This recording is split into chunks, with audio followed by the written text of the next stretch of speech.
After almost 50 years, finally, recognition for victims and families affected by receiving contaminated blood.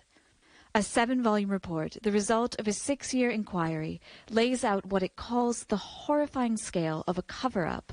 Tragically, the infections happened because those in authority, doctors, the blood services and successive governments, did not put patient safety first. At one school for disabled children, 75 out of 122 pupils died after being treated in the 70s and 80s with HIV-contaminated blood products for haemophilia. The report provides evidence of deliberate concealment of wrongdoing, including shredding documents. Patients reporting symptoms of serious illness were often ignored until it was too late. It vindicates my impression that the knowledge was out there, our government ignored it, couldn't be bothered with it, found it was going to be too expensive. I don't know what their excuses are, but this blatantly in black and white says that they have no excuses, that every person that died from those times on could have been saved.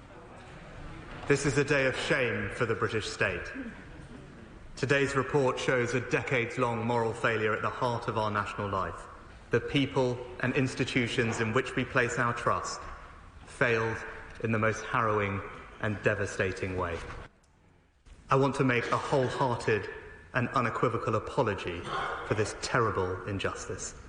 The government announced that a compensation authority to administer payments to victims and their families would be set up right away, at a cost estimated to be over $13 billion.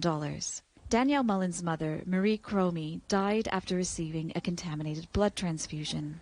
She had 2 liver transplants as a result of it, multiple health complications, endless hospital stays, just took her life away from her and subsequently took her away from us as well.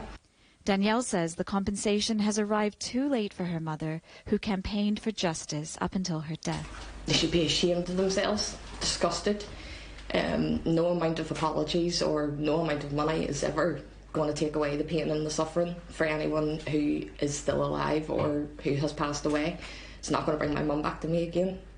With the UK now heading for a general election, campaigners are focused on ensuring whoever is elected to lead the next government follows through on the recommendations of the inquiry. Jen Copestake, CGTN.